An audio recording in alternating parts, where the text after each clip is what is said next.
പത്തനംതിട്ട നഗരസഭയുടെ town square ഉദ്ഘാടന വേദിയിൽ അവതാരകനെ CPIM Pathanamthitta area committee secretary MV Sanju മർദ്ദിച്ചു എന്ന ആരോപണമാണ് ഉയർന്നിരിക്കുന്നത്. ഇപ്പോൾ ഏരിയ കമ്മിറ്റി സെക്രട്ടറി തന്നെ നമ്മോടൊപ്പം ചേരുകയാണ്.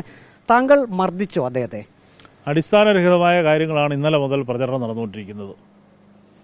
അവിടെ നിങ്ങളെല്ലാവരും കണ്ടു കാണും, ഒരു അവതാരകൻ ചെയ്യേണ്ടതിൽ നിന്ന് വ്യത്യസ്തമായ ചില കാര്യങ്ങളാണ് അവിടെ നടന്നിരുന്നത്. ഒരിക്കലും സ്പീച്ചിങ് സ്റ്റാൻഡ് അവതാരകർ ഉപയോഗിക്കാറില്ല.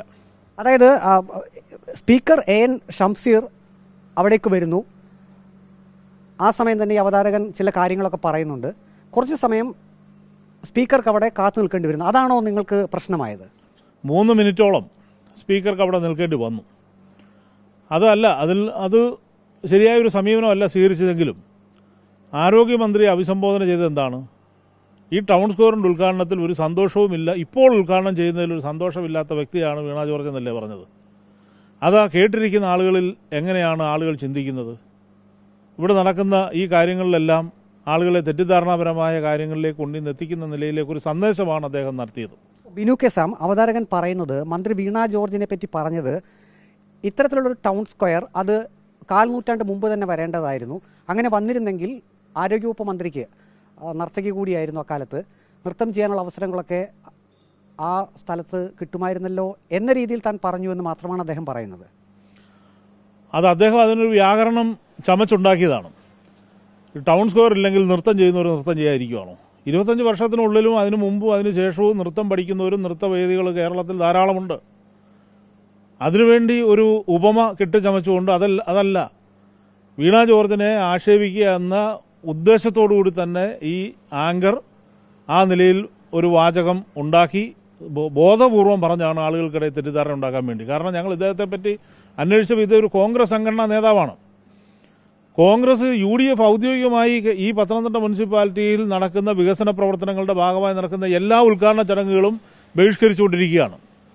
അഭൂതപൂർവമായ വികസന മുന്നേറ്റമാണ് പത്തനംതിട്ട നഗരത്തിൽ ഉണ്ടായിക്കൊണ്ടിരിക്കുന്നത്. ഈ വികസനവും കൂടുതൽ കാര്യങ്ങൾ ജനങ്ങൾ മനസ്സിലാക്കുകയും കൂടുതൽ ഈ ഭരണസമിതിക്കോ അല്ലെങ്കിൽ LDFനോ അനുകൂലമായ ആളുകൾ നിൽക്കുന്ന ഒരു സാഹചര്യം ഉണ്ടാകുമ്പോൾ അതിൽ നിന്ന് വഴിതിരിച്ചു വിടുന്നതിന് വേണ്ടിയുള്ള ഒരു നല്ല പരിപാടിയെ മോശം നിലയിലേക്ക് ചിത്രീകരിക്കുന്നതിന് വേണ്ടി നടത്തിയ ഒരു ഗൂഢാലോചനയുടെ ഭാഗമാണ് ഈ ആങ്കറിന്റെ ഭാഗത്തു നിന്നുണ്ടായിട്ടുള്ള ഈ സംഭാഷണം, അതേ തുടർന്ന് നടത്തിയിട്ടുള്ള പ്രതികരണങ്ങൾ. ഇപ്പോൾ ഈ അവതാരകൻ പറയുന്നത് അദ്ദേഹത്തെ സ്റ്റേജിന്റെ ഒരു വശത്തേക്ക് ഒരാൾ വിളിച്ചുകൊണ്ട് പോകുന്നു. അവിടെ ചില CPIM പ്രവർത്തകരുണ്ടായിരുന്നു, അങ്ങും ആ കൂട്ടത്തിലുണ്ടായിരുന്നു. ആദ്യം ഷർട്ടിൽ പിടിച്ചു വലിക്കുന്നു, പിന്നീട് ഒരാൾ കൈയോങ്ങി അടിച്ചു എന്നാണ് പറയുന്നത്. അത് താങ്കൾ ആണ് എന്ന് മറ്റുള്ള കൗൺസിലർമാർ പറഞ്ഞ് അദ്ദേഹത്തിനത് മനസ്സിലായി എന്നാണ് പറയുന്നത്. അവിടെ ഞങ്ങൾ 3-4 പാർട്ടി പ്രവർത്തകർ മാത്രമല്ല അവിടെ ഉണ്ടായിരുന്നത്. ഈ നഗരസഭയുടെ ടൗൺ സ്ക്വയറിന്റെ ഉദ്ഘാടനത്തിന് വേണ്ടി വന്നിട്ടുള്ള മുഴുവൻ ആളുകളും അവിടെ നിൽപ്പുണ്ട്. ഇദ്ദേഹത്തെ സ്റ്റേജിന്റെ അവിടത്തേക്ക് ആര് വലിച്ചുകൊണ്ട് പോയെന്നായി പറയുന്നത്? ആരും വിളിച്ചുകൊണ്ടും പോയിട്ടില്ല, വലിച്ചുകൊണ്ടും പോയിട്ടില്ല, ഒരു കാര്യവും ചെയ്തിട്ടില്ല. പരിപാടിയെല്ലാം കഴിഞ്ഞതിന് ശേഷം നിങ്ങൾ ഈ കാണിച്ചത് ഔചിത്യമില്ലായ്മയാണ് എന്ന് അവിടെ കൂടിയിരുന്ന LDF പ്രവർത്തകർ അദ്ദേഹത്തോട് പറഞ്ഞിട്ടുണ്ട്. മര്യാദകേടാണ് നിങ്ങൾ കാട്ടിയത്. ഒരു 3 മിനിറ്റ് സമയം സ്പീക്കറെ അവിടെ നിർത്തിയതും വീണ ജോർജിനെ അധിക്ഷേപിക്കുന്ന നിലയിൽ അവരെ അഭിപ്രായ പ്രകടനം നടത്തിയതും തെറ്റാണെന്ന് തന്നെ അവിടെ പറഞ്ഞു. അതല്ലാതെ അവിടെ ഒന്നും സംഭവിച്ചിട്ടില്ല. ഇനി അഥവാ അങ്ങനെ സംഭവം ഉണ്ടായിട്ടുണ്ടെങ്കിൽ അന്നേരം നേരെ പോലീസ് സ്റ്റേഷൻ കൊണ്ട് പരാതി കൊടുക്കാമായിരുന്നല്ലോ. കൊടുത്തോ? പരാതി കൊടുത്തില്ലല്ലോ.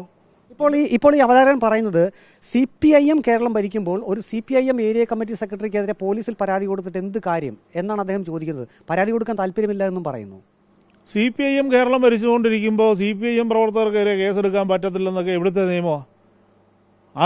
ഇവിടെ പ്രത്യേക CPIMന് വേണ്ടി ഒരു നിയമം നാട്ടിലുണ്ടാക്കിയിട്ടുണ്ടോ? കുറ്റം ചെയ്തു കഴിഞ്ഞാൽ, ആര് കുറ്റം ചെയ്തു കഴിഞ്ഞാൽ അതിന് പോലീസ് സ്റ്റേഷനിൽ പരാതി കൊടുത്തു കഴിഞ്ഞാൽ അത് CPM എന്നോ CPI എന്നോ കോൺഗ്രസ് എന്നോ BJP എന്നോ നോക്കാറില്ല.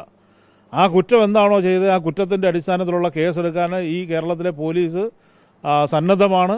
അത് രാഷ്ട്രീയ പ്രേരിതമല്ലാതെ ഈ കേരളത്തിന്റെ സാമൂഹിക സുരക്ഷിതത്വം ഉറപ്പുവരുത്തക്ക നിലയിലേക്കുള്ള പ്രവർത്തനം തന്നെയാണ് കേരളത്തിലെ പോലീസ് നടത്തിക്കൊണ്ടിരിക്കുന്നത്. അതിൽ CPIMന്റെ പ്രവർത്തകർക്ക് ഒരു ഇളവുമില്ല. അവതാരകൻ ഒരു കാര്യം കൂടി, ഒരു വിമർശനം കൂടി ഉന്നയിക്കുന്നുണ്ട്. പത്തനംതിട്ടയിൽ CPIMൽ 2 വിഭാഗം, ഒന്ന് വീണ ജോർജിനെ അനുകൂലിക്കുന്നവർ, ഒന്ന് സക്കീർ ഹുസൈനെ അനുകൂലിക്കുന്നവർ. വീണ ജോർജും സക്കീർ ഹുസൈനും പരസ്പരം ഒരു ഏകോപനമില്ലാതെയാണ് വികസന പ്രവർത്തനങ്ങൾ മുന്നോട്ട് കൊണ്ടുപോകുന്നത് എന്നൊരു ആരോപണം പൊതുവെയുണ്ട്. അപ്പോൾ ആ ഒരു സാഹചര്യത്തിൽ തൻ്റെ ഈ ഒരു പരാമർശം തെറ്റിദ്ധരിക്കപ്പെട്ടതാകാം എന്ന ഒരു കാര്യം കൂടി അദ്ദേഹം പറയുന്നുണ്ട്. ഒരിക്കലുമല്ല. വീണ ജോർജും സക്കീർ ഹുസൈനും അങ്ങനെ പരസ്പര വിരുദ്ധമായി നിൽക്കേണ്ട കാര്യമില്ല. എല്ലാം പരസ്പരം സഹകരിച്ച് തന്നെയാണ് പോകുന്നത്. അതിന് ഉദാഹരണം പറഞ്ഞാൽ 55 കോടി രൂപയുടെ പത്തനംതിട്ട ജില്ലാ KK നായർ സ്റ്റേഡിയത്തിൻ്റെ നിർമ്മാണം നഗരസഭയും സംസ്ഥാന ഗവൺമെൻറ്റും കൂടെ സഹകരിച്ചുകൊണ്ടല്ലേ വികസന പ്രവർത്തനം നടന്നുകൊണ്ടിരിക്കുന്നത്. നഗരസഭയുടെ ഉടമസ്ഥയിലുള്ള ആ ഭൂമി വിട്ടുകൊടുത്തുകൊണ്ടല്ലേ അതിന് നിർമ്മാണം നടക്കുന്നത്. അബാൻ മേൽപ്പാലവുമായി ബന്ധപ്പെട്ട അതിൻ്റെ സ്ഥലം മുനിസിപ്പാലിറ്റിയുടെ സ്ഥലം വിട്ടുകൊടുത്തുകൊണ്ടല്ലേ അതിൻ്റെ സർവീസ് റോഡിന് വേണ്ടി സ്ഥലം വിട്ടുകൊടുത്തുകൊണ്ടിരിക്കുന്നത്. അപ്പോൾ വീണ ജോർജും സക്കീർ ഹുസൈനും ഈ പത്തനംതിട്ട നഗരത്തിലെ വികസന കാര്യങ്ങളിൽ പരസ്പരം ആലോചിച്ചും പാർട്ടി നേതൃത്വവുമായും ആലോചിച്ചും ഒക്കെയാണ് എല്ലാ വികസന പദ്ധതികളും നടപ്പാക്കിക്കൊണ്ടിരിക്കുന്നത്. മറിച്ചുള്ള ആക്ഷേപങ്ങൾ അടിസ്ഥാനരഹിതമാണ്. എന്തിനാണ് ഒരു മുനിസിപ്പൽ ചെയർമാനും അതേ പാർട്ടിയുടെ തന്നെ ഒരു സംസ്ഥാന മന്ത്രിയും ഉള്ളപ്പോൾ പരസ്പരം അഭിപ്രായ വ്യത്യാസമുണ്ട് എന്ന് പറയുന്നത് ബോധപൂർവമായി പ്രചരിപ്പിച്ചുകൊണ്ടിരിക്കുന്ന ഒരു കാര്യമാണ്. അതിന് എന്താണ് അടിസ്ഥാനം? അഭിപ്രായ വ്യത്യാസങ്ങളുണ്ട്, ഈ വികസനങ്ങൾ വല്ലതും നടക്കുമോ? വാരിക്കോരിയല്ലേ ഈ പത്തനംതിട്ടയിലേക്ക് ഫണ്ട് ഈ സംസ്ഥാന ഗവൺമെന്റിന്റെ ഭാഗമായി, കിഫ്ബിയുടെ ഭാഗമായി, മന്ത്രിയുടെ മുൻകൈയിൽ ഓരോ പദ്ധതികൾ വന്നുകൊണ്ടിരിക്കുന്നത്. നഗരത്തിലെ ആളുകൾക്കല്ലേ ഗുണമുണ്ടാകുന്നത്. സ്പീക്കർ എൻ ഷംസീർ അവിടെ അങ്ങനെ കാത്തു നിൽക്കേണ്ടി വന്നതിനെ പറ്റി എന്തെങ്കിലും ഒരു പരിഭവം CPIM നേതൃത്വത്തോട് സൂചിപ്പിച്ചിരുന്നു? അല്ല, സ്പീക്കർ അങ്ങനെ സൂചിപ്പിച്ചില്ലെങ്കിലും ഉദ്ഘാടകനെ ക്ഷണിച്ചു കഴിഞ്ഞാൽ അദ്ദേഹം വന്ന് ഡയസിന് സമീപത്ത് നിൽക്കുമ്പോൾ അത്രയും സമയം കാത്തു നിൽക്കേണ്ട ഒരു സാഹചര്യമില്ല. ആങ്കർ ആ സ്പീച്ചിങ് സ്റ്റാൻഡ് ഒരിക്കലും ഉപയോഗിക്കാൻ പാടില്ല. നിങ്ങൾ ഏതെങ്കിലും ഒരു പരിപാടിയിൽ, കേരളത്തിൽ നടന്നിട്ടുള്ള ഏതെങ്കിലും ഒരു പരിപാടിയിൽ ആങ്കർ വന്ന് സ്പീച്ചിങ് സ്റ്റാൻഡിൽ നിന്നുകൊണ്ട് സംസാരിക്കുന്നത് കണ്ടിട്ടുണ്ടോ? ആങ്കർമാർ സൈഡിൽ കോർഡ്ലെസ് ഫോൺ കൊണ്ടോ അല്ലെ മറ്റു മൈക്കുകൾ കൊണ്ടോ ആണ് സംസാരിക്കുന്നത്. അതിൽ നിന്ന് വ്യത്യസ്തമായി ഈ പരിപാടിയുടെ ഒരു മുഖ്യ സംഘാടകൻ അദ്ദേഹം അധ്യക്ഷനാണെന്നുള്ള തോന്നിപ്പോകുന്നുള്ള നിലയിലല്ലേ ഓരോ തവണയും അദ്ദേഹം മുനിസിപ്പൽ ഭരണസമിതിയെ പോലും അപ്രസക്തമായിക്കൊണ്ടല്ലോ ഇദ്ദേഹം കയറി മൈക്കിൽ കാര്യങ്ങൾ പറഞ്ഞുകൊണ്ടിരുന്നു കഴിഞ്ഞാൽ കാഴ്ചക്കാരായിട്ടുള്ള ആളുകൾ വിചാരിക്കുന്നത് എന്താ, ആങ്കറാണോ അധ്യക്ഷനാണോ എന്ന് തെറ്റിദ്ധാരണ ഉണ്ടാകുന്ന നിലയിലല്ലേ അദ്ദേഹം പെരുമാറിക്കൊണ്ടിരുന്നത്. ടൗൺ സ്ക്വയറിന്റെ ഉദ്ഘാടന പരിപാടിയിൽ അവതാരകൻ ചില പരാമർശങ്ങൾ നടത്തിയത് അനുചിതമായി പോയി. അക്കാര്യം അവതാരകനെ നേരിട്ട് കണ്ട് പറയുക, തങ്ങളുടെ ആ ഒരു അഭിപ്രായ വ്യത്യാസം പറയുക മാത്രമാണ് CPIM നേതൃത്വം ചെയ്തത്, മർദ്ദിച്ചിട്ടില്ല എന്ന് തന്നെയാണ് CPIM area committee secretary MV Sanju വ്യക്തമാക്കിയിരിക്കുന്നത്. വീഡിയോ ജേർണലിസ്റ്റ് അജി കുടുംബനൊപ്പം reporter Praveen Purushothaman, in reporter, Pathanamthitta.